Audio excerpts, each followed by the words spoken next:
Bienvenue dans un nouvel épisode des Tontons Golfeurs, où Sébastien, Antoine et Kevin débattent, décrypte, échangent autour de leur passion commune, le golf. C'est lui qui nous a permis de nous rencontrer et notre but est de vous donner accès à nos échanges, notre expérience, nos analyses ou encore des interviews exclusives grâce à nos connexions dans le monde du golf. Alors que vous soyez en voiture ou à la maison, merci de votre attention et c'est parti. Bonjour à toutes et à tous, bienvenue dans ce nouvel épisode des Tontons Golfeurs, cet épisode qui va tourner autour de la stratégie et de la performance. J'ai toujours mes deux acolytes et mes deux meilleurs amis, Kevin et Sébastien. Bonjour messieurs. Bonjour à tous. Bonjour, bonjour. Donc, nous sommes heureux de vous parler de cet épisode qui va faire gagner pas mal de points à certains et qui en font perdre aussi quelques-uns, qui va être la stratégie et la performance, comme je disais. Voilà, on va évoquer la stratégie de façon globale et plus précise. Cela s'adresse autant sur des joueurs qui jouent sur leur parcours ou ceux qui découvrent un parcours. Voilà, vous apportez quelques clés afin de faire de bonnes reconnaissances et enfin de façon plus spécifique afin d'améliorer votre stratégie sur les par 3, par 4 et par 5. On va voir que ce soit les pros ou les amateurs, le scoring peut être différent pour plusieurs raisons. Kevin, je te propose de nous faire un petit mot déjà dans un premier temps pour nous parler de nos fidèles sponsors qui, grâce à eux, nous permettent aussi de pouvoir... T'as l'air bien parti, tu fais l'épisode tout seul. Je sais que Kevin, je sais que toi tu adores parler de nos partenaires et qui sont vraiment super. Est-ce qu'ils sont importants pour nous ?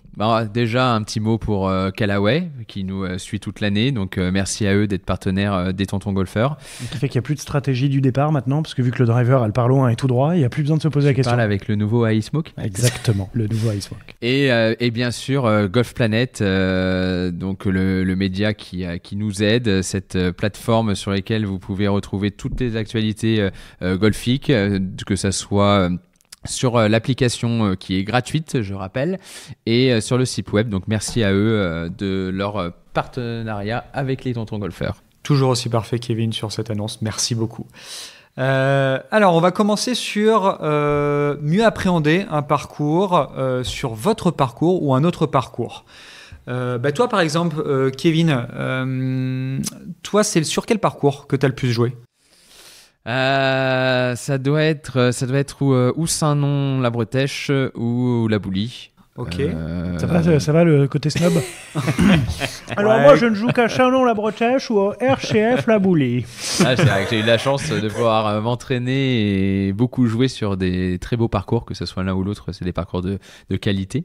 Donc voilà. Et donc c'était quoi ta question ? Non mais tout simplement, je ne l'ai pas encore posé, mais voilà. Est-ce que ça t'arrive un peu de réfléchir le parcours dans quelle situation ? Est-ce que pour toi tu as toujours la même stratégie ? Enfin voilà. Écoute, en fait, je pense que ce que veut dire Antoine, c'est la problématique de comment parler de stratégie quand on joue tout le temps le même parcours. D'accord. Et est-ce que toi, ta vision du parcours, que ce soit à la Boulie ou à Saint-Nom, elle a évolué au fur et à mesure des années, au fur et à mesure de ton niveau de jeu ? J'en sais rien, tu vois. Enfin, je sais pas ta vision, Antoine, mais j'en sais rien. Oui, tout ce que tu veux, Sébastien, de bravo. toute façon. Bravo à moi. Question suivante, du coup. Non, donc oui, sur des parcours qu'on joue, on joue souvent, c'est toujours difficile d'avoir une bonne stratégie de jeu parce que plus on connaît un parcours, plus on a tendance à être plutôt agressif, à plus voir trop les dangers. Jouer par habitude. Jouer par habitude, et c'est là où ça devient assez dangereux. Donc pour répondre à vos questions, c'est des parcours de championnat sur lesquels j'ai eu la chance de m'entraîner. Donc du coup, c'est vrai que je l'ai joué en partie amicale, et je l'ai joué à l'entraînement, et je l'ai joué aussi en compétition. Et il s'avère que c'est vrai que ma stratégie de jeu n'était pas du tout la même quand j'étais à l'entraînement et quand j'étais en partie qui comptait en tournoi. Et pourquoi ? Pourquoi ? Parce que tout simplement, je me rends compte que j'avais une stratégie qui était peut-être trop agressive, surtout du départ, c'est-à-dire à taper vraiment beaucoup le driver et des zones qui sont plutôt petites quand j'étais à l'entraînement. Et c'est vrai que pendant les tournois, on essayait d'être un peu plus efficace et en tout cas de jouer plus les stats. Et donc du coup, je pense que j'avais une stratégie de jeu qui était plus défensive, qui n'était pas forcément un bon plan non plus, mais en tout cas plus défensive. Et c'est pour ça que c'est important qu'on en parle, pour que vous essayiez d'avoir une vision plus large, on va dire, de votre parcours, de votre propre parcours, et de regarder s'il y a des trous qui vous posent problème, ou s'il y a des trous où vous pensez que vous savez que vous le jouez mal. s'il serait pas plus intéressant de changer de stratégie ou de trouver d'autres façons de le jouer. Et je trouve que c'était très intéressant aussi quand on le jouait le même parcours, mais pas des mêmes boules. Quand on jouait des boules jaunes, des boules rouges ou des boules bleues, pour des questions de scoring, on en a déjà parlé, ça nous apprenait à scorer plus bas. Mais aussi, ça nous apprenait à avoir une stratégie de jeu différente et d'aborder les trous d'une façon différente. Voilà, est-ce que j'ai répondu à ta question, Antoine ? Oui, assez complet. C'est vrai que je suis assez d'accord avec toi. On a toujours une stratégie qui est différente, je trouve, en partie amicale ou avec la carte dans la poche. Je pense que c'est définitivement la pression aussi qui nous donne ça, parce que on voit qu'on est capable de tirer des coups lorsque on n'a aucun enjeu, mais lorsqu'il y a un enjeu, forcément, on commence à avoir une stratégie qui est un peu différente. Donc, c'est vrai que sur ce plan-là, moi, par exemple, je vais parler du départ parce que ça me frappe particulièrement. J'aime bien avoir toujours deux options possibles. Que ça soit une option agressive ou une option offensive. Déjà juste sur l'aspect un peu mental, parce que le fait d'aborder le trou comme ça me permet de me relâcher un petit peu de pression, de me dire qu'il n'y a pas qu'un seul shot à jouer, il y en a plusieurs possibles. Donc je trouve déjà sur cette possibilité-là, ça devient quelque chose d'intéressant. Après, bien évidemment, il y aura d'autres paramètres qui vont jouer, mais je trouve que pour moi, ça reste indispensable d'avoir plusieurs choix possibles au départ et que ça soit vraiment une option qui soit, comme j'ai, ultra agressive ou vraiment totalement défensive, quitte par exemple à jouer un par 4 comme un par 5. Vraiment dans ce système-là, ça m'est déjà arrivé. Un par 3, un par 4, mais moi ça me fait tout de suite rebondir. Je pense qu'il faut aussi vachement faire attention à quand on veut jouer un trou d'une autre manière. Ce que je vois très souvent avec, par exemple, des gens avec qui je joue en pro-am, ou récemment j'ai joué avec un super ami en Suisse qui voulait plus taper le driver, et du coup en fait son autre option c'était pas des autres zones de jeu, c'était juste d'utiliser un autre club. Alors que de temps en temps, même si on tape mal le driver est plus adapté parce que c'est l'endroit là où il n'y a pas de danger, et de taper le club, donc le bois 3 ou un hybride du départ parce qu'on ne se sent pas à l'aise avec le driver, du coup en fait ça peut mettre plein de dangers en jeu. Donc il faut être très attentif sur la stratégie que j'emploie. Est-ce que c'est une stratégie par un club que je tape partout, mais est-ce que c'est cohérent, ou est-ce que c'est par rapport à des obstacles qu'il y a sur le trou, et que sur son propre parcours on a tendance à faire un peu les choses par habitude et à même plus forcément trop réfléchir. C'est un peu, c'est le parcours que je joue d'habitude, mais en ce moment je tape que le fer 5 parce que je tape mal mes bois. Oui, mais ça se trouve le fer 5 il me met plus de choses en danger que les bois que je tape pas très bien. Donc, je pense que vous voyez là où je veux aller. Très bien. Et donc ce qu'on vous propose peut-être, ça serait. Tu peux nous tutoyer. Ça serait du coup de faire le déroulé d'une reconnaissance de parcours. Et vous amuser à faire le même déroulé pour votre parcours. Comme si vous le connaissiez pas. Voilà, comme vous de le connaissiez l'appréhender pas. comme si vous le connaissiez pas. Tiens, je découvre aujourd'hui le parcours à Chalon-la-Bretagne. et comme si je le connaissais pas, tiens, je me pose vraiment la question de où est-ce que je vais mettre la balle sur ce trou. Donc nous, on a fait ça un peu toute notre vie. Enfin, Seb continue à le faire. Donc on va raconter comment on faisait quand on arrivait sur un tournoi, par quoi on commençait, comment appréhender. Voilà, si on commençait à préparer le tournoi en amont, enfin en tout cas le parcours ou pas. Moi, je sais pour ma part que ça m'est arrivé d'utiliser Google Earth pour essayer de voir le parcours sur un plan plus large, pour pouvoir voir les zones de jeu qui étaient intéressantes. Maintenant, c'est vrai qu'on avait souvent quand même des carnets de parcours qui était plutôt complet, donc c'est vrai que ça facilite vraiment l'approche et les prises de décision. Maintenant, voilà, quels conseils on peut donner pour déjà appréhender au mieux une reconnaissance pour un Grand Prix ou pour la compétition de votre club. Voilà, Seb, Antoine. Moi, comme tu le disais, je trouve que appréhender le parcours comme si tu ne le connaissais pas est une très bonne stratégie à avoir. Là, le week-end dernier, il y avait le Grand Prix de la Boulie qui s'est joué, donc la Coupe Didier Ilouz. Et c'est vrai que à ce moment-là, le parcours change complètement de ce qu'on a l'habitude d'avoir. Les greens sont beaucoup plus rapides, les roughs sont beaucoup plus épais. Ce qui fait qu'on a vraiment une, pas méconnaissance, mais une adaptation qui doit être assez importante et rapide par rapport à la situation. Nous n'avons pas l'habitude d'avoir des greens aussi rapides et ils les mettent à cette vitesse-là pendant le tournoi. On n'a pas l'habitude d'avoir parfois des fairways qui sont un peu rétrécis parce qu'ils le mettent en mode un peu championship. Et des roughs plus compliqués. Exactement. Et c'est pour ça que je dis à chaque fois, et c'est la même chose chaque année, il y a beaucoup de joueurs, de très bons joueurs du club, et même moi, je m'étais fait avoir à l'époque. Même toi Même moi, exactement. Non. Si, non, je vous jure. On est obligé de couper le podcast. Là, on va mettre une page de pub, mais non, pas toi. Si, malheureusement, mais on apprend de ses erreurs et on devient bon quand on fait des erreurs. Ce n'est pas en étant bon qu'on devient bon. C'est grâce à ces erreurs qu'on fait des podcasts. Exactement. Voilà. Et c'est vrai que tout simplement, refaire des putts qu'on a l'habitude de faire, parce que lorsqu'on a des greens qui deviennent plus roulants. Attends, on va faire dans l'ordre. Donc du coup, du départ. Moi dans l'ordre, je vais aller beaucoup plus dans l'ordre que ce que tu avais prévu de faire. Très bien, allons dans l'ordre. Moi, je pense qu'il est hyper important de savoir ce qu'on vient chercher sur la partie qu'on va faire. C'est-à-dire qu'il y a deux types. Il y a le premier type de reconnaissance qui va vraiment exister, c'est une reconnaissance du parcours. C'est-à-dire qu'on va être là pour observer. Moi, la reconnaissance de parcours que je préfère encore plus quand on ne connaît pas un parcours, c'est sans les clubs. Ça, c'est quand on a la possibilité de le faire, c'est en marchant le parcours. Pour ne pas être, justement, on va dire, pollué par les coups qu'on tape ou quoi que ce soit. Ça, c'est quand on a le temps. Mais je pense parfois que pour un parcours qu'on ne connaît pas, ça serait plus intéressant de faire une reconnaissance marchée qu'une reconnaissance jouée. Pour pas être impacté. Ça marche en voiturette ou pas ?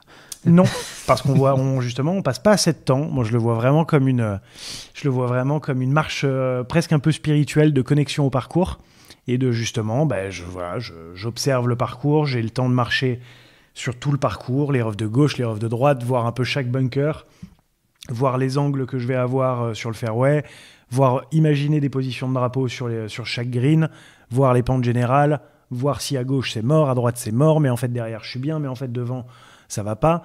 Et ça te permet de prendre beaucoup plus d'informations en fait que quand tu joues. Et de pas être pollué en fait par la balle ou par mon jeu ou par le fait que je me sois trompé stratégiquement, et au moins sur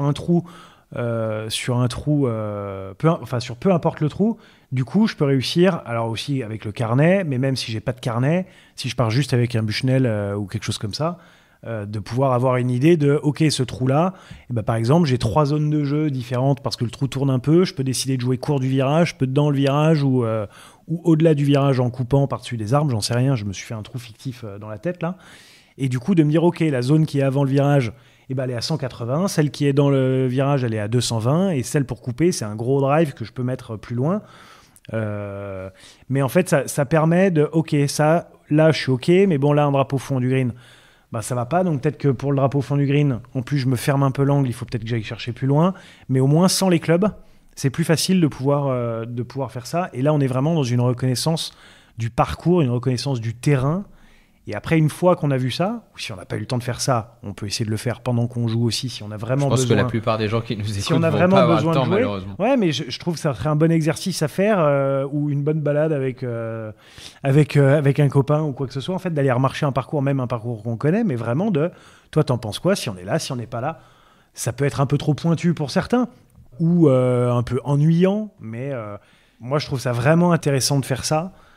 Pour avoir une meilleure connaissance du parcours. Après, à partir du moment où on le joue, idéalement, si on peut réussir à définir 1 ou 2 zones de mise en jeu, donc pas des clubs, je dis bien pas des clubs à taper, c'est très intéressant. C'est que si on parle j'ai parlé de 180 mètres et j'ai parlé de 200 et quelques mètres dans le virage, et ensuite un driver. Mais pourquoi j'ai parlé des deux ?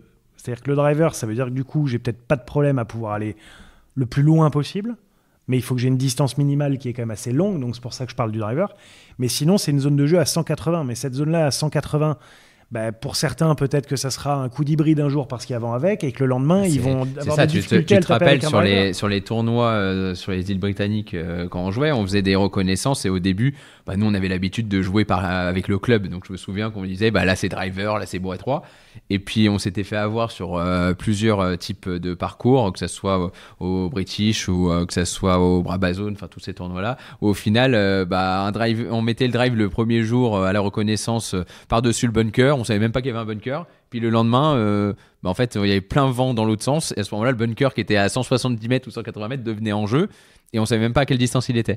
Donc en fait, c'est pour très toi, parce que tu frappais pas fort, mais mais c'est du coup hyper intéressant. le hall course à Saint-Andrews est le parcours absolument fantastique pour ça.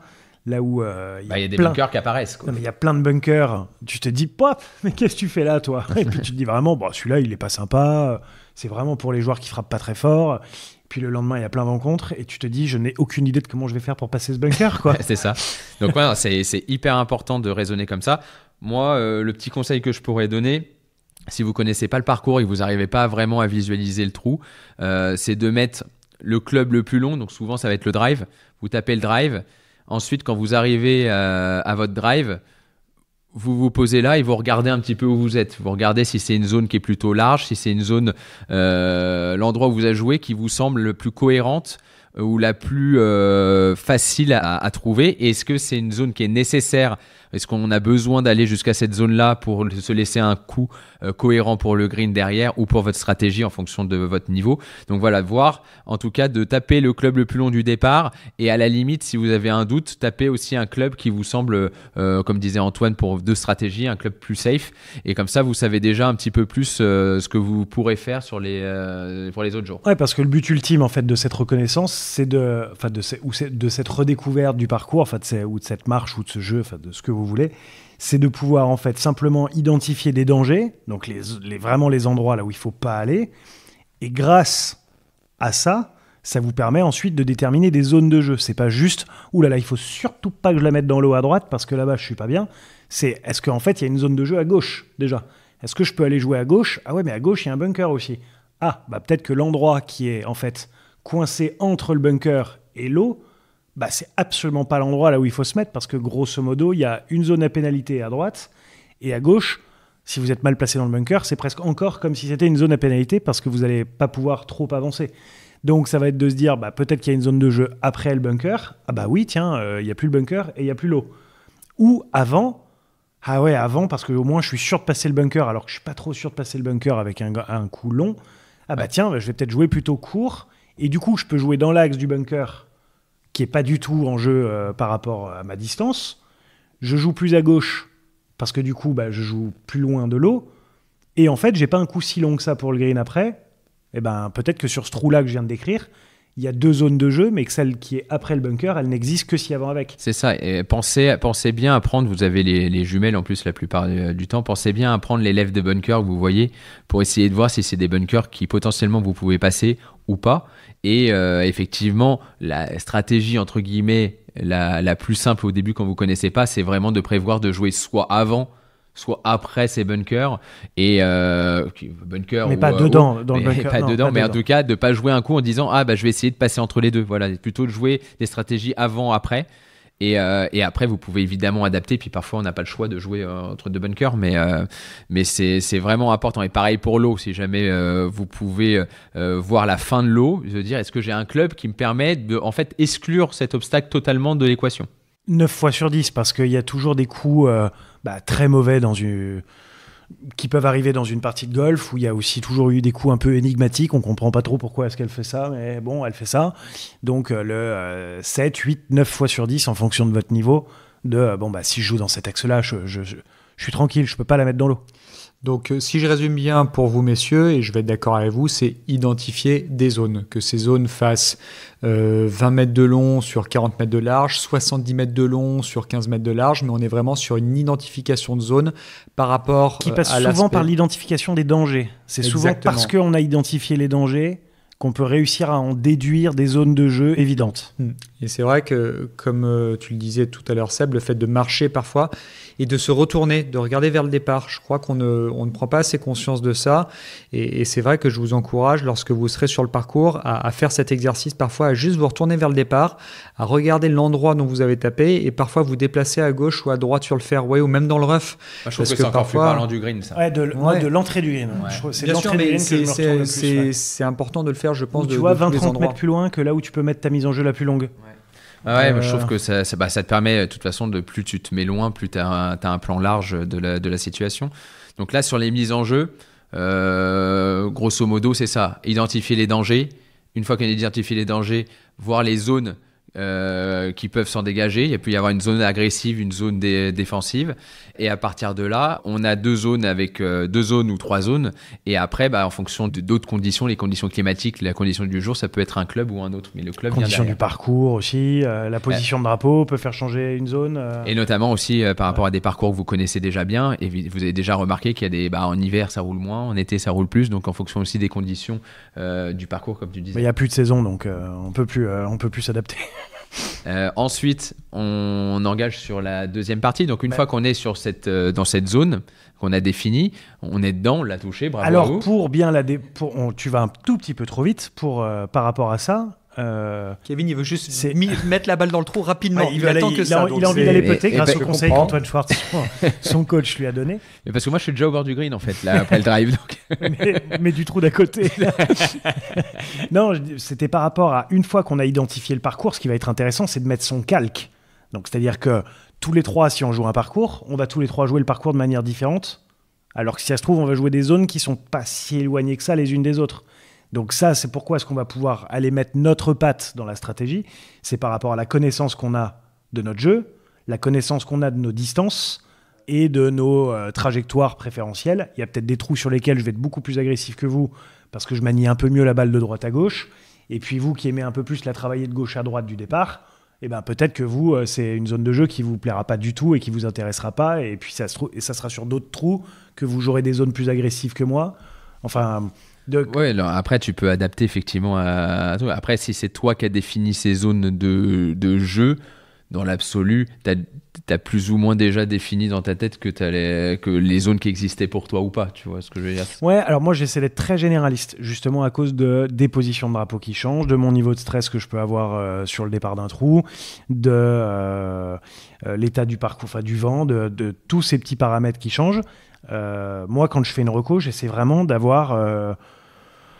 je pense que j'ai 3 zones de jeu sur 3 zones de jeu ou une seule très très grande, tu vois, qui par exemple va être c'est un trou tout droit, il n'y a pas grand chose, c'est pas un trou très long et j'ai une zone qui va de 200 à 300 dans le même axe et donc entre 200 et 300 ça fait quand même une zone de 100 mètres de profondeur, mais c'est à moi de choisir où est-ce que je vais me foutre sur ce trou qui entre guillemets n'a pas grand chose sur les côtés ou peut-être juste du rough, enfin bon bref, mais et puis ça peut aussi vachement dépendre du moment, mais j'essaie toujours en général d'avoir 2 ou 3 zones de jeu minimum par trou. Ok.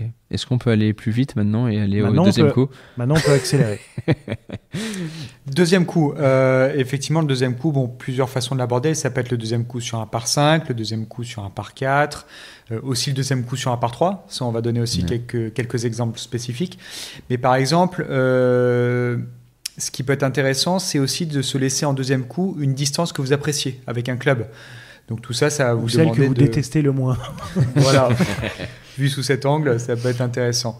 C'est vrai que notamment, par exemple, sur les par 5, lorsqu'on cherche pas forcément à les agresser, si vous vous sentez par exemple plus à l'aise avec votre 52 degrés et qu'avec ce club-là, vous faites entre 60 et 80 mètres, eh bien, mettez en place la stratégie de telle sorte à vous laisser ce coup-là. C'est vrai que ça demande des calculs supplémentaires qui ne sont pas très compliqués à partir du moment où on prépare cela. Et après, de toute façon, si jamais vous avez un laser, il suffit tout simplement de calculer la distance que vous avez au drapeau et de retirer une distance pour vous laisser la distance que vous appréciez. Donc je sais que moi qui n'étais pas un très long joueur, je faisais beaucoup de lay-up sur les par 5 pour pouvoir les attaquer en 3. Et moi qui étais assez habile au niveau du sandwich, je me laissais toujours une distance qui était entre 50 et 70 mètres. Donc il faudrait que... Après, je trouve que le deuxième coup, il dépend vraiment quand même du niveau de jeu. Pour le coup, sur les mises en jeu, il y a des zones qu'on touche plus ou moins, mais je trouve qu'en le deuxième coup, ça dépend vraiment du niveau de jeu. Quand on voit un joueur professionnel qui va se permettre de jouer certains drapeaux, à un autre niveau, quand on joue à un chiffre ou à jusqu'à 15, 20, on va peut-être essayer déjà de viser le green, le centre du green. Et ensuite, quand on devient bogey player ou au-dessus jusqu'à la 30, on essaye de diviser la distance qu'on a en 2 coups faciles. C'est-à-dire qu'on n'est pas obligé d'aller au green en 2 sur un par 4. On peut se dire très bien, ok, là, il me reste 160 mètres. Ok, je peux peut-être arriver à le faire avec mon bois 3, mais je le sens pas. Donc, je vais mettre peut-être 2 coups de fer neuf. Dans un premier temps, ça va vous faire gagner des points, de diviser en 2 ou faire 2 tiers, 1 tiers. Enfin, voilà, comme disait Antoine, sur diviser la distance qui vous reste. Et essayer, en fait, de taper 2 coups faciles plutôt que de toujours essayer d'aller taper le coup pour se rapprocher le plus du green et qui parfois vous met des dangers, qui mettent des dangers qui n'existent pas forcément sur un coup de fer 7 ou un coup de fer 8. Et en plus de ça, parfois avec des coups délicats, c'est-à-dire que quand on loupe au bord du green, ça peut être un chip du rough mal placé, ça peut être dans un bunker avec une sortie de 30 mètres ou 40 mètres. Donc vraiment, surtout quand votre rôle sur le parcours, c'est de jouer, on va dire, bogey player, donc plus 18, qui je pense, pour moi, que tout golfeur peut arriver à atteindre ce niveau de jeu un jour ou l'autre en fonction de plusieurs paramètres. Mais je pense que c'est un niveau de jeu qui est accessible, entre 18 et 25 pour beaucoup de personnes. Mais je pense que vous pouvez y arriver plus facilement en ayant une meilleure stratégie. Et c'est là où on fait gagner beaucoup de points lors des pro-am, lors des parcours accompagnés qu'on fait avec nos élèves ou avec les amateurs. C'est là où en fait on leur fait gagner des points parce qu'on dit mais ça ne sert à rien de les taper ce coup qui va être difficile et qui en plus va te laisser un coup difficile encore derrière parce que vous anticipez pas assez le coup qui va vous rester derrière. Et je pense que de réagir de cette façon-là sur une attaque de green ou en tout cas sur votre deuxième coup, je pense que c'est intéressant. C'est vrai que je rebondis sur ce que tu dis, Kevin. Rebondis, vas-y. Je rebondis. Par exemple, lorsque vous avez un drapeau qui est collé juste derrière un bunker, c'est vrai que dans ce genre de situation, il faut réfléchir. Est-ce que vous préférez avoir un plein coup de sandwich pour pouvoir arrêter la balle plus facilement en étant à 60 mètres du trou ou plutôt vous retrouver à 25 mètres du trou à devoir essayer de trafiquer un demi-coup en essayant d'ouvrir un peu la face au risque de se retrouver dans le bunker ou même parfois vraiment long du drapeau. Donc vous voyez, ça typiquement, c'est quelque chose que les pros effectuent lorsque les positions de drapeau sont un peu compliquées et que les greens sont assez fermes. Ils vont parfois favoriser des pleins coups plutôt que des demi-coups qui leur permettront d'arrêter les balles plus facilement. Ça me fait penser à une anecdote, ça. Je suis quasiment sûr que c'était des datas qui venaient de Matt Kuchar, qui est en interview sur un podcast mais américain, là où on lui avait dit, il y a une stat assez ahurissante dans votre jeu, c'est que vous êtes top 10 du PGA Tour ces 10 dernières années, je crois que c'était entre 50 et 110 yards, un truc comme ça. Et ils avaient donné les chiffres de la proximité au drapeau sur ces coups-là. Et il était, je crois, 6e ou un truc comme ça sur les 10 années, mais qu'en tout cas, pendant 10 ans, il était dans les 10 meilleurs chaque année de ça. Donc quand même, mec, ça prouve que le mec est quand même très fort là-dessus. Et le journaliste qui dit... Et entre 20 et 50 yards, vous êtes dans les 10 derniers. Donc, il y avait une zone de wedging dans laquelle il était extrêmement fort et que dans la plus petite zone, donc qui est souvent un peu la distance bâtarde, entre 20 et 50, qu'il était souvent mal. Et il avait dit, qu'est-ce que vous faites quand vous vous retrouvez entre 20 et 50 yards du coup d'un drapeau ? Et il dit, j'engueule mon caddie. Et il l'avait dit direct. J'avais trouvé ça génial de j'engueule mon caddie parce que ça veut dire qu'on a fait une grosse faute stratégique parce qu'on est allé se mettre dans une distance et sur un coup qui me pose problème. Donc c'est qu'on a été, vous me parlez de l'expression, mais on a été complètement con, quoi. Pourquoi est-ce qu'on va se mettre à l'endroit là où on est le plus nul ? Donc là, comme l'exemple que tu donnais, c'est 25 mètres ou est-ce que même de temps en temps c'est le meilleur coup qu'on fait qui finit dans le bunker, sauf qu'on est nul dans le bunker.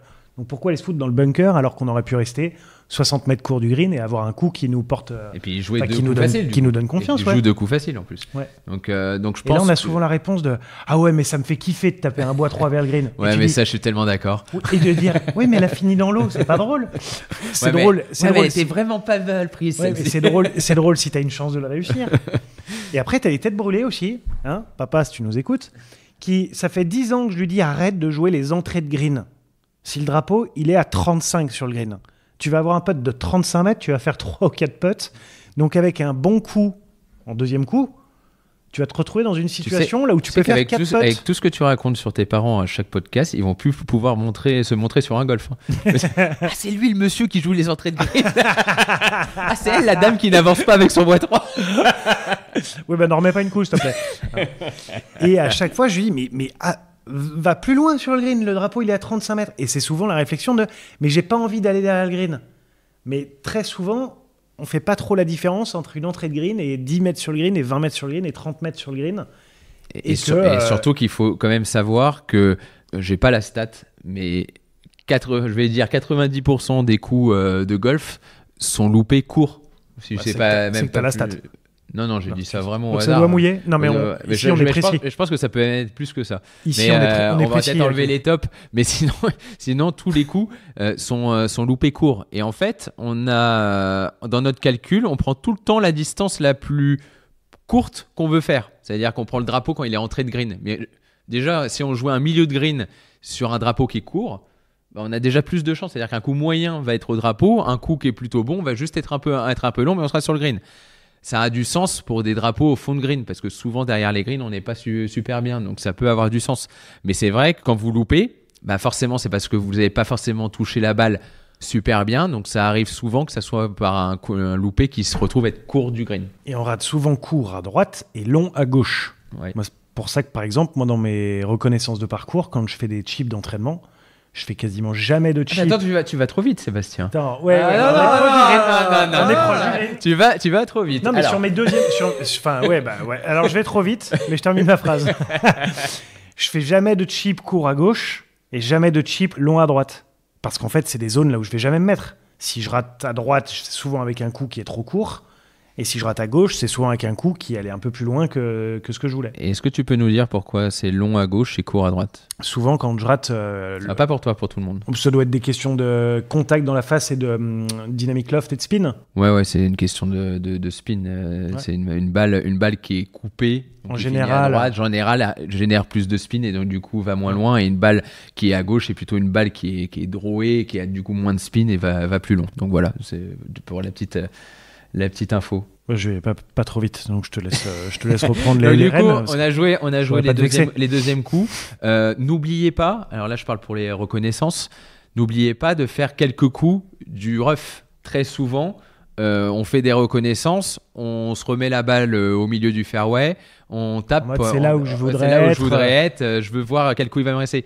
N'oubliez pas, alors je vous dis pas toute la journée, mais faites quelques coups du rough parce que vous allez être surpris de ce qui se passe dans le rough le lendemain si jamais vous l'avez pas du tout travaillé pendant la journée. Ou sinon, faut être très très discret et discrètement mettre un coup de pied dans sa balle, même le lendemain en compétition, mais ça passe pas terrible quand on se fait choper. Hein.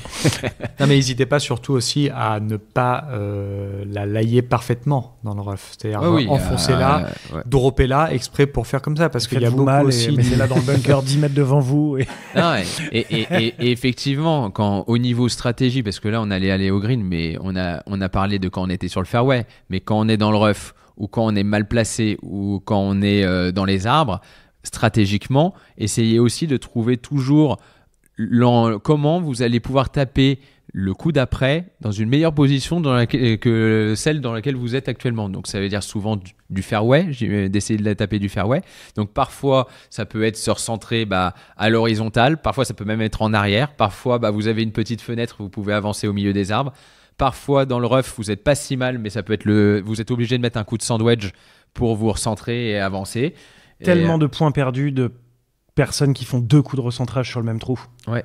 Tellement de pas être vigilant ou que ça soit ça à tous les niveaux mais complètement, que ça soit 1,20 coups perdus sur le trou ou 1,5 voire de temps en temps 2, mais de faire un coup de recentrage dans le rough, ça devrait être 10 pompes obligatoires. Faire un coup de recentrage qui reste dans la forêt, ça devrait être pareil. Qu'est-ce que je serais costaud si c'était le cas. Et c'est à chaque balle provisoire qu'on serait très musclé. Plus depuis qu'il y a le Callaway Ice Smoke. Mais c'est vrai que les coups de recentrage, d'être hyper vigilant, ou de faire, je sais pas, sur un trou là où on essaye de juste avancer, on était sur le fairway mais on peut pas aller au green, et de se foutre dans un bunker de fairway après le deuxième coup, des trucs comme ça c'est interdit. Alors, outre ça aussi, c'est parce que c'est un coup qui n'est pas travaillé. Aussi, le coup de recentrage, il y a pas mal de mes élèves. Là, il y a plein de personnes qui viennent d'entendre ta phrase et qui, dans leur tête, se sont dit « Ah pourtant, j'y passe un paquet de temps dans les arbres. » Oui, mais y passer du temps et savoir les faire, c'est vraiment différent. C'est parce que souvent, on est en train de perdre un coup et on a envie de le rattraper. On n'accepte pas de faire 5. Exactement. Donc on fait 7. Voilà. Donc en fait, vous prenez souvent des clubs qui sont trop compliqués et trop exigeants par rapport à la position de la balle que vous avez, donc dans le rough ou dans les arbres. Et du coup, vous vous retrouvez en difficulté une nouvelle fois parce que ce coup était très difficile à jouer. Il faut accepter parfois que il faut mettre un coup de fer 9 du rough, vous avancez un peu, derrière vous allez peut-être avoir ou un coup de fer 7 ou encore un coup d'hybride ou un coup de sandwich. Mais vous avez encore une chance de sauver votre part, votre bogey ou votre double en fonction du niveau de jeu dans lequel vous êtes. Mais vraiment, n'essayez pas de rattraper le coup quand vous sentez que vous êtes en train d'en perdre un. N'essayez pas de le rattraper tout de suite. C'est comme ça qu'on en perd un autre. Exactement. Voilà, qu'on accepte de perdre un coup parce que c'est le coup précédent qui vous a mis dans cette situation. Et parfois, comme vous dites, on essaie de rattraper notre erreur.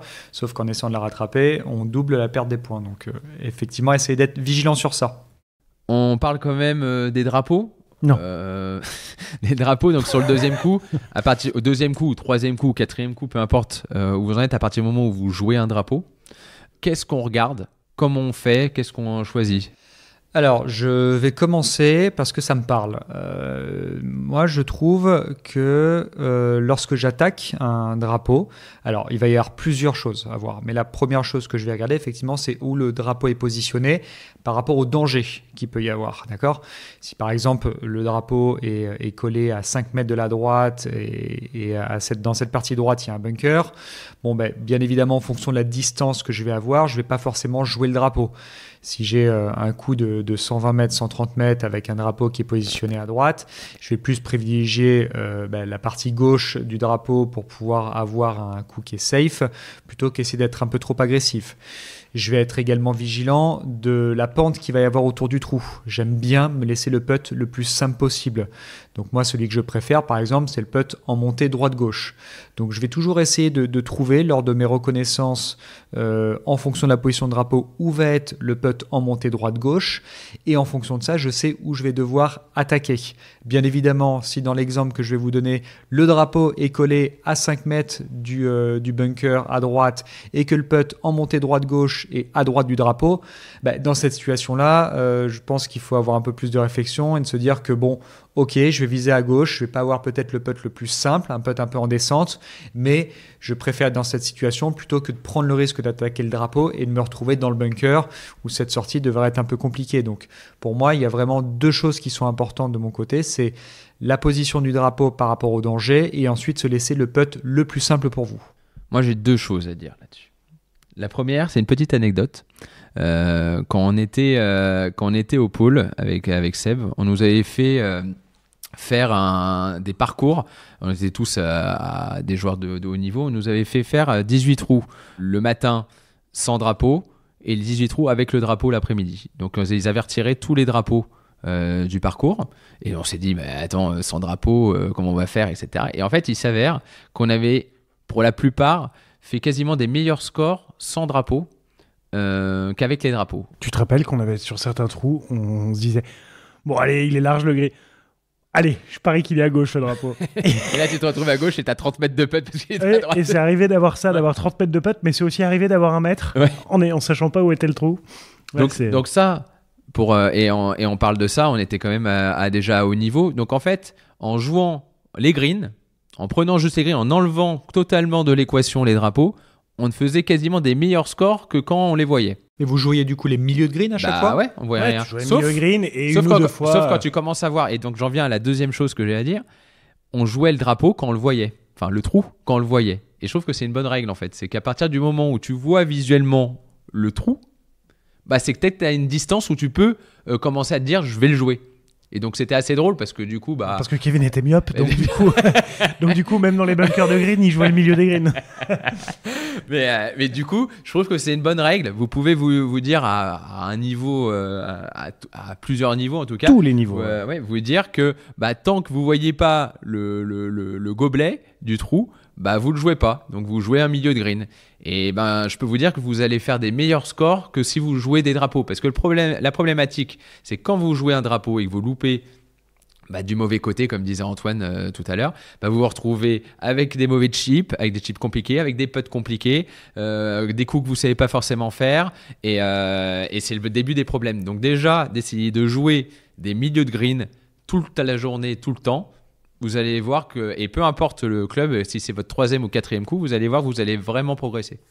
C'est vrai qu'il y a certains parcours qui ont des petits greens, et dans cette situation-là, les drapeaux, quand ils sont dans les coins, vous avez beaucoup plus de chances de faire des 2 putts, à la limite au lieu de faire des chips de putt parce que vous essayez d'attaquer un drapeau, afin de vous laisser plus de facilité sur ces trous-là. Donc il y a aussi, effectivement, en fonction de la taille des greens, vous vous retrouvez avec des greens qui sont immenses. Jouer les milieux de green parfois, ça risque de vous laisser souvent des putts de 15 mètres, donc pas forcément évident. Alors que si on a des parcours avec des petits greens, on va souvent avoir des putts en dessous de 10 mètres. Et c'est vrai que là, je peux vous assurer que la majorité du temps, même en voulant essayer de viser un milieu de green, vous allez faire un mauvais coup du côté du drapeau et vous allez vous retrouver à 2 mètres du drapeau. Ouais, c'est exactement ça. Moi, je marque très souvent ça sur mes carnets de parcours vis-à-vis des par 3. Ok. Il y a ça arrive qu'il y ait des par 3 avec des très très très grands greens. Mais en fait, quand on se met vraiment en plein milieu d'un green d'un par 3, on est souvent pas très loin en fait. Parce qu'ils vont pas mettre le drapeau à 1 mètre du bord du green. Donc en fait, au milieu d'un green d'un par 3, on est très souvent à moins de 12 mètres du drapeau. Donc du coup, j'essaie souvent de m'appliquer à vraiment essayer de faire 3 sur ce trou, en passant par le milieu du green, en distribuant le putt pour le fond gauche, pour le fond droite, pour le court à gauche, pour le court à droite. En fait, parce que de cet endroit-là, je suis parfait pour jouer tous les drapeaux. Et du coup, et puis peut-être qu'à un moment, je vais en mettre une un peu plus proche, je vais mettre le putt et je vais faire birdie, génial. Mais au moins, ça limite complètement la casse sur un choix très lambda, comme ce que font beaucoup les joueurs. On en a parlé aussi dans notre épisode sur le Masters, dans la stratégie du 12. C'est vrai que ceux qui jouent toujours dans l'axe des 2 bunkers ont des meilleures moyennes de score. En tout cas, je pense font jamais 5 et font donc le 12, le par 3, je le rappelle, pour ceux qui ont peut-être oublié, avec de l'eau devant et 2 bunkers. Et ceux qui jouent tout le temps dans l'axe des 2 bunkers, je pense qu'ils font 4 en fait de temps en temps. Mais sinon, ils font très souvent 3, voire de temps en temps, ils font 2. Alors qu'on voit des vraies catastrophes aussi bien avec l'eau qui est courte du green qu'avec les buissons qui sont derrière sur justement d'autres positions de drapeau. Donc est-ce que par rapport à ce que tu dis, je peux en déduire que la stratégie sur un par 3 est certainement la plus simple par rapport à des par 4 et des par 5 ? Parce que au final, pour faire un bon trou sur un par 3, il suffit de faire un bon coup. En soi, oui, j'ai envie de dire que je trouve que les par 3 sont parfois les plus durs à jouer pour les très bons joueurs et les plus faciles à jouer pour les moins bons joueurs. Pourquoi ? Parce que vu que le trou en général en termes de distance est accessible, le bon joueur justement il a du mal à aller jouer le milieu du green et il va souvent vouloir essayer de se rapprocher du trou pour avoir un putt relativement court pour birdie ou quoi que ce soit. Et du coup de temps en temps à faire des vraies bêtises. Donc à faire un bogey, un double, voire plus si affinité. Alors que pour quelqu'un de plus de 14-15 d'index, je dirais, c'est ses meilleures chances de par. Parce qu'il est à un bon voire coup. Birdie. Voire birdie. Parce qu'il suffit d'un bon coup. Voire de 3-1, sait-on jamais. Mais en fait, on est à un bon coup de faire un bon trou. Si jamais, paf, un coup d'hybride à 155 mètres qui part magnifiquement bien et qui se fout à 2 mètres du trou, en fait, même si le putt est raté, ça fait un par très facile.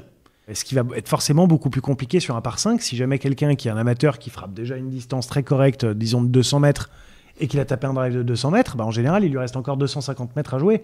Donc, entre guillemets, on n'est pas rendu, quoi. Ouais, et puis alors que les par 3, voilà. Je trouve qu'effectivement, sur un par 5, à plus haut niveau, ça te laisse plus de coups pour rattraper un coup qui était un peu approximatif. Ouais. Donc, ça te laisse, grosso modo, pour essayer de le prendre en régulation, plutôt 3 coups. Donc, tu peux faire 2 coups moyens, un bon coup. Alors que c'est vrai que sur un par 3, tu tapes déjà un coup moyen, tu es tout de suite dans le bunker dans l'eau, etc. Ou pas bien du tout. Ou pas bien du tout. Donc, effectivement, je suis assez d'accord. Après, je mettrais quand même les par 4, on va dire longs, en numéro 1 en termes de difficulté par rapport à un par 5. Ouais, alors après, c'est là où il faut... Là, je pense qu'on va aussi un petit peu par là. Mais il faut faire très attention, en fait, à ce mot, le par. Le par qui est quelque chose de complètement subjectif parce qu'il est complètement influencé par une distance point barre. Il n'y a rien d'autre. C'est le trou, il fait telle distance. Et puis, du coup, c'est un par temps. Mais il y a certains par 3 qui pourraient presque être joués comme des par 4 pour certaines personnes. Il y a des par 4 qui par certaines personnes pourraient être joués comme des par 3 parce qu'ils peuvent driver ou mettre un coup de bois 3 sur le green. Mais pour la même personne qui joue dans le même groupe et qui est bien moins puissante, si ça se trouve, en fait, vu qu'en fait c'est parce qu'il tourne beaucoup, c'est presque un par 5. Donc il faut faire très attention avec ça. Pareil pour les par 5, pareil pour les longs par 4. Les longs par 4, même de temps en temps, des bons joueurs n'ont pas la distance pour arriver en 2 sur le trou. Et en fait, s'ils le jouaient dès le début comme un par 5 pour eux, c'est ce que je disais au début là, quand je parlais de poser un peu son calque sur le parcours, c'est là où il faut faire... il faut être très conscient de ses capacités. Et ce trou-là, je ne peux pas le toucher en 2. Ok, donc si je ne peux pas le toucher en 2, comment je mets toutes les chances de mon côté pour le toucher en 3 ? Et là, ça se trouve, c'est pas jouer le drive. Ça se trouve, c'est pas jouer le drive. Ça se trouve, au deuxième coup, c'est pas taper le coup de bois 3 par terre, mais juste taper un coup de fer 7 et avoir après qu'un coup de fer 9. Enfin, c'est de vraiment construire le trou. Du coup, ça a beau être un par 4, écrit sur la carte de score. Mais en fait, pour vous, c'est un par 5. En fait, c'est d'adapter en fait, sans cesse la stratégie à ce qu'on est capable de faire, à ce qu'on se sent capable de faire, à ce que les conditions météo nous permettent de pouvoir faire et de ne pas se laisser tout le temps embrigader par ce côté c'est un par 4, il faut que je fasse le par, ou si je suis bogey player, il faut que je fasse le bogey, ou j'ai 2 points rendus, il faut que je fasse par. Non, pas se faire avoir là-dessus. Pas se faire avoir par ça. Le but, c'est de manager sa balle du mieux possible. Peu importe le nombre de coups, en fait. Donc là, maintenant, on est arrivé au green, les gars. On est arrivé au green. Qu'est-ce qu'on fait ? On fait un putt partout. On fait 18 putts par 18 tours. Alors déjà, c'est vrai que déjà chez les professionnels, les putts, le nombre de putts et le nombre de chips qu'on peut faire autour des greens lors d'une reconnaissance sont limités. Mais maintenant, on va déjà expliquer qu'est-ce qui est intéressant à regarder et qu'est-ce qui est intéressant à faire. Alors déjà, pour les chips, Seb tout à l'heure disait qu'il faisait plutôt les chips courts à droite et longs à gauche. Donc ça déjà, c'est une bonne indication pour les choix des chips que vous pouvez faire. C'est pas forcément long du green à gauche et court du green à droite. C'est par rapport aux différentes positions de drapeau que j'ai imaginées. D'accord. Donc ça veut dire que déjà, ça passe par essayer d'imaginer des positions de drapeau différentes qui vous paraissent cohérentes. Là, on est vraiment cohérentes. pour ceux qui font un travail de reconnaissance de parcours. Ouais. Pour des tournois. Et là, oui, vous pouvez d'ailleurs avoir des sortes de trous ou de sous de verre que vous pouvez poser à certains endroits ou à un tee même pour imaginer les positions de trous et pouvoir les jouer lors d'une reconnaissance. Donc ça, c'est assez intéressant. Parce que les dessous de verre de bière, c'est absolument la même taille qu'un trou. Donc vous pouvez y aller. Ça ne veut pas dire buvez des bières, ou avec modération, ou pas. Mais prenez les dessous de verre, c'est hyper bien. Donc ça peut être intéressant s'il y a un bunker un peu compliqué dans lequel vous pouvez vous retrouver le lendemain. Les chips un peu compliqués, un peu avec beaucoup de pentes, avec un plateau, voilà, et vous pouvez essayer de le faire. Donc essayez de trouver, même sur des parcours que vous connaissez déjà, un ou deux chips, une ou deux sorties de bunker qui peuvent être difficiles à appréhender le lendemain. Ça, c'est pour la partie chipping, si vous voulez rajouter quelque chose. Et après, il y a la partie putting. Antoine, tu vas peut-être nous en dire plus sur ça. Alors, sur la partie putting, moi, j'adorais en fait me mettre au milieu du green et mettre 3 positions de drapeau et jouer vers les 3 positions de drapeau. Comme tu dis, on avait des ghost holes, donc des trous fantômes. Des trous fantômes. Et pour me permettre tout simplement, déjà ça me permettait de voir la pente générale déjà aussi du green sous 3 ou 4 aspects, sur un peu les 4 points cardinaux je puis dire, et en même temps essayer d'appréhender un petit peu plus les pentes. Je trouve que c'est vraiment une bonne façon. C'est là aussi que tu définis un petit peu ton plan de jeu aussi du coup d'avant, parce que tu te rends compte de la pente générale du trou et tu te dis ah ouais, en fait si j'ai ce putt là il est très compliqué, donc il vaut peut-être mieux que je me mette là par rapport à cette position là. Exactement, donc après il y avait ce genre de choses que je faisais. Je m'imaginais bien évidemment toujours une position de drapeau par rapport à la stratégie qui allait être mise en place, et j'essayais de faire un putt facile et un putt difficile. Alors pas forcément à la même distance, mais toujours un putt en descente que je considère comme les putts les plus difficiles et un putt en montée assez simple. Donc c'est juste pouvoir essayer de quadriller le green autant sur des longs putts que sur des occasions de putt franches. Si vous avez un carnet parcours par exemple, c'est là que vous pouvez mettre des notes un petit peu sur les lectures de green, sur les pentes du trou. Vous pouvez aussi À ce moment-là, vous retournez, regardez aussi le trou jusqu'au départ et vous regardez s'il y a une autre façon de jouer le trou qui pouvait être plus facile ou avec une zone que vous n'aviez pas vue quand vous étiez au départ. Donc ça peut être par exemple, vous avez tapé drive sandwich, mais en fait vous vous rendez compte que vous pouvez taper un hybride et derrière un coup de fer 7 et qu'au final, le green il est grand, il n'y a pas beaucoup de danger, donc du coup ça peut être intéressant de le jouer d'une autre façon. C'est Tiger qui disait ça justement, que Tiger Woods... C'est moi qui viens de dire Tiger ça. Woods, non, c'est pas Tiger Woods. Qui disait ça justement, que lui, toute sa carrière, il a essayé de réfléchir les trous à l'envers, c'est-à-dire en fonction de là où était le trou. Il essayait d'imaginer le putt pour birdie le plus franc qu'il pouvait avoir. Ensuite, il se faisait le truc à l'envers en se disant de quel endroit ça sera le plus simple pour moi pour pouvoir mettre la balle à cet endroit-là pour avoir ce putt franc pour birdie. Ok, ça sera de tel endroit sur le fairway ou dans le rough ou quoi que ce soit, mais ça sera de tel endroit. Et cet endroit-là, il est à tant de mètres du départ. Ok, donc je peux taper tel club. Mais c'est pas je tape le drive au 8. C'est non, je refais tout le process à l'envers. Ok, ting, ting, ting, ting, ting. Et si ça se trouve, en fait, c'est pas le drive au 8. Même si on a toujours tapé le drive au 8. Et que c'est pas parce qu'on tape pas le drive que c'est forcément un choix défensif. Tout à l'heure, tu utilisais le mot de trouver une zone agressive et une zone défensive. Moi, j'aime bien utiliser juste une zone longue, une zone courte. Parce qu'en fait, de temps en temps, la zone courte, c'est celle qui va permettre ensuite d'être la plus agressive sur le deuxième coup par rapport à une zone longue du départ, mais qui en fait que je peux pas me rapprocher du drapeau sur le deuxième coup. Si justement je suis trop près parce que le drapeau est coincé derrière un bunker, j'aime bien une zone courte, zone longue. Ouais, je suis d'accord.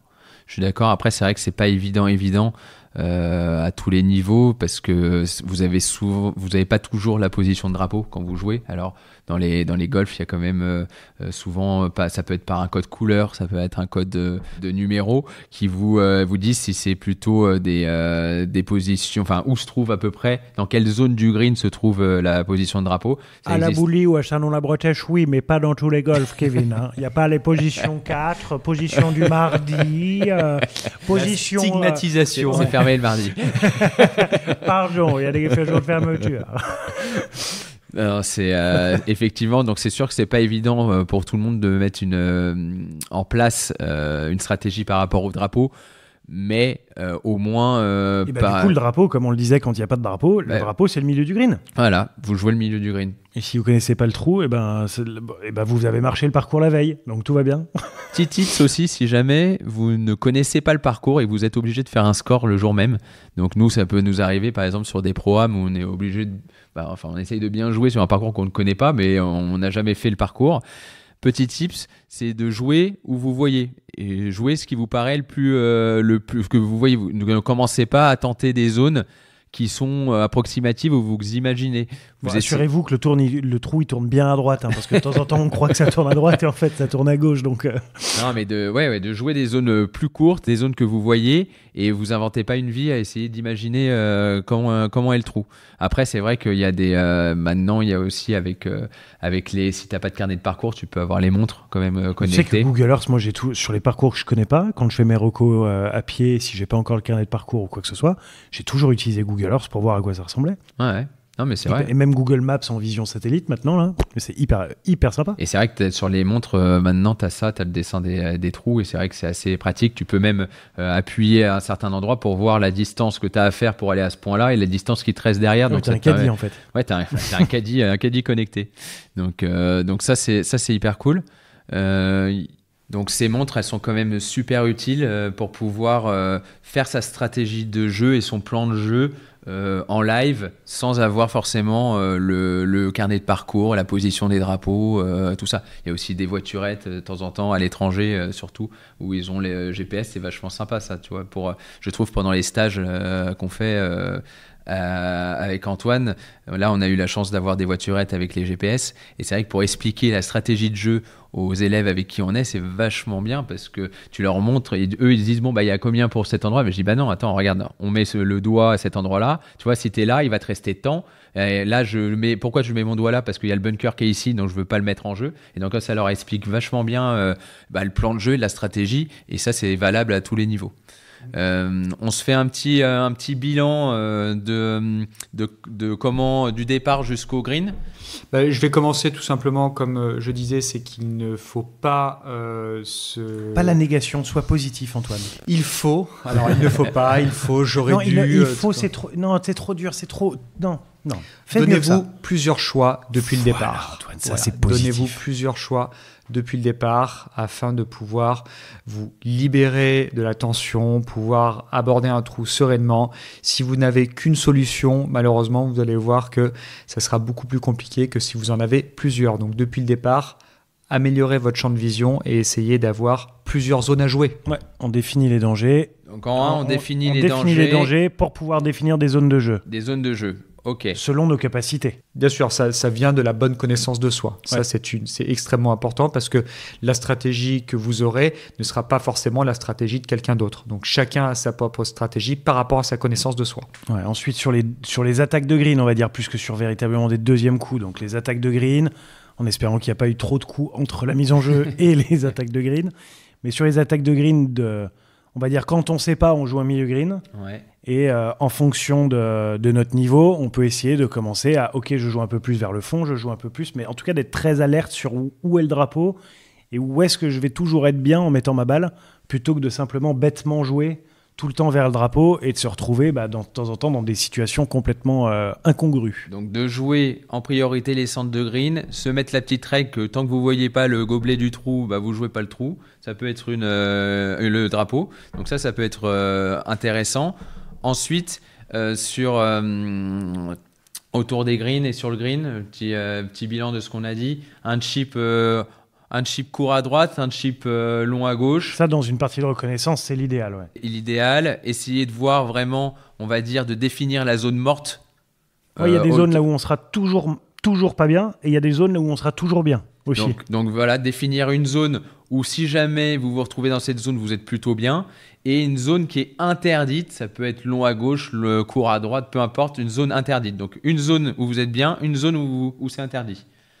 Au putting, tout simplement, moi je dirais de s'imaginer le putt le plus simple pour vous. Donc essayez d'imaginer une position de drapeau, regardez le putt le plus simple pour vous. La majorité du temps, ça sera un putt en montée. Bien évidemment, adaptez cette stratégie en fonction de la position du drapeau. Comme je disais tout à l'heure, si le drapeau est collé à droite et qu'à droite vous avez un hors-limit, un bunker, de l'eau et que le putt en montée se situe juste à droite du drapeau, il faut pouvoir adapter. Donc soyez vigilants par rapport à ça. Mais j'essaye. Très courageux. Voilà, exactement. Mais j'essaye, même tout simplement pour un chip, pareil la même chose, c'est que parfois quand vous faites un chip, le danger peut très vite arriver, donc parfois favoriser le fait de se laisser un putt en descente, mais d'avoir plutôt un coup safe, plutôt que de prendre un risque d'avoir le putt en montée et de se retrouver dans une solution qui pourrait être dans une situation qui est un peu plus compliquée. La dernière fois qu'on a joué ensemble, t'étais plugué dans un bunker, t'étais pas si loin que ça du drapeau, mais tu pouvais pas jouer. C'était lors d'un Win Tour ? C'était lors du Win Tour à Saint-Cloud, le 29 avril. Et t'étais mort dans le bunker et t'as joué, en fait tu t'es éloigné du drapeau, je pense quasiment, peut-être que ta sortie était plus courte que ton putt, mais en fait t'as fait un bon coup, parce que si t'avais joué dans l'axe du drapeau, mais il jouait pas là. T'aurais pris le risque de prendre la lèvre du bunker déjà, si elle se levait pas assez, et à partir du moment où elle se levait suffisamment, alors il y a eu trop de force, et elle serait redescendue du green à gauche dans le rough, et t'aurais toujours pas eu de putt pour le par, alors que là en jouant à droite, t'as certes eu un putt qui était peut-être plus long que ta sortie de bunker, mais au moins t'avais un putt. Et tu ressors de là, je suis ressorti de là en disant quel bon bogey. Ouais, j'ai fait 4, mais j'ai fait 4 quoi. Je pouvais pas faire mieux en fait avec ma bêtise du début. Exactement. Un bogey n'est jamais très grave. Quand vous commencez à faire des doubles ou des triples à cause de la stratégie, c'est quand même dommage. Donc vraiment, essayez de voir comment vous pouvez construire un bogey. Ouais. Donc ça, très bien, les amis. On se fait... tiens, ça fait longtemps qu'on l'a pas fait. On va se faire le petit tips du jour. Le petit tips du jour chacun. Le petit tips du jour. Bon. Antoine, tu commences ? Ouais. Allez, petit tips du jour. Tips du jour. Sur le thème, quand même. Oui, bien sûr. Tips du jour, jouez tout le temps les milieux de green. Je peux vous assurer que j'aimerais que vous fassiez des parties, vous allez voir, qu'elles soient amicales ou en compétition, de jouer tout le temps le milieu du green et vous allez voir à quel point vous allez perdre beaucoup moins de coups au niveau de la stratégie. Donc faites vraiment ça. Moi, du coup, mon tips du jour, il va être en rapport avec le tien. Afin de pouvoir toucher le milieu du green, rajoutez toujours un club minimum sur vos fers pour arrêter de faire comme papa et d'être à l'entrée du green. Ça suffit, hein. Et toi, Kevin? Et du coup, petit tips, moi, ça va plus être généraliste. Essayez de prendre la carte de score de votre club ou la carte de score ou le carnet de parcours et de vous faire un plan de jeu par rapport à votre niveau de jeu. C'est-à-dire que vous allez définir avant, par exemple, si vous êtes 20, vous allez définir que vous avez le droit de faire 2 doubles et pas vos points rendus, hein. Attention, ouais. Tu dis bien pas les points rendus. Non, pas les points, votre index réel. De donner, en fait, ce trou-là, pour moi, c'est un par 4, mais pas avec les points rendus, même s'il y a... C'est ça. Ouais. Et du coup, de vous dire, ok, ce trou, c'était un par 4 sur le papier, mais j'ai droit à un bogey. Et tiens, comment je peux faire pour construire mon 5 le plus intelligemment possible et voilà, et construire votre plan de jeu, de construire comment vous pouvez faire pour jouer votre index, ou mieux, si jamais vous dites, non, là, moi, je suis 20, mais je veux jouer 15, de définir comment vous allez jouer 15, sur quel trou vous allez essayer de faire un par, parce que c'est des trous qui vous paraissent plus abordables, sur quel trou vous allez accepter que vous pouvez peut-être faire un double parce que c'est un trou difficile, et sur lesquels vous allez jouer un bogey. Et si vous jouez de cette façon-là, vous allez voir qu'en fait, vous avez des options qui vont s'offrir à vous, que vous ne voyez pas d'habitude parce que vous êtes trop focalisé sur essayer de faire le moins de coups possible sur chaque trou. Donc voilà, moi, ça serait mon petit tips de plan de jeu. Magnifique, ces 3 derniers tips pour clôturer notre épisode, cet épisode sur la stratégie et la performance. Kevin, je vais te laisser redire un petit dernier mot qui a son importance et ensuite nous donnerons la parole à Sébastien pour clôturer définitivement cet épisode qui était encore une fois très riche et j'espère qu'il vous aura plu. Un grand merci donc à Callaway, toujours notre sponsor de toujours, qui nous aide, notre partenaire matériel. Un grand merci aussi à Golf Planet. Vous pouvez retrouver nos épisodes dans la newsletter tous les lundis. Je vous rappelle que vous pouvez vous inscrire, c'est gratuit. Vous recevez toutes les news. Et quand c'est gratuit ? C'est le bon prix. Bravo. Et du coup, voilà, application gratuite, site web gratuit. Donc voilà, abonnez-vous.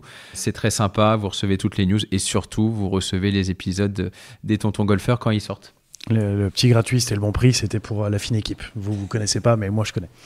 Et donc, merci à vous deux, messieurs, pour ce petit épisode sur la stratégie et la performance. Merci à toutes et à tous de nous avoir écoutés jusqu'au bout. Merci pour tous les retours que vous nous faites après chaque épisode, les questions que vous nous envoyez, les étoiles que vous nous mettez sur les différentes plateformes, les bons commentaires. N'hésitez pas à partager les épisodes, en parler avec nous, avec vos potes, avec pas avec vos ennemis, parce que sinon ils ont une chance de progresser, c'est dommage. Et voilà, en tout cas, merci beaucoup pour tous ces retours que vous nous faites tout le temps. Vous pouvez bien évidemment nous contacter sur les réseaux sociaux, nous suivre. Donc on est @ les Tontons Golfeurs à peu près partout. Vous pouvez nous envoyer des mails aussi, donc letontongolfeurs@gmail.com. Et puis merci de nous avoir écoutés jusqu'au bout et à très bientôt pour un nouvel épisode des Tontons Golfeurs. Merci Kevin, merci Antoine. Merci Sébastien, merci Antoine et merci à vous tous de nous écouter. Et à bientôt pour un nouvel épisode des Tontons Golfeurs. À bientôt.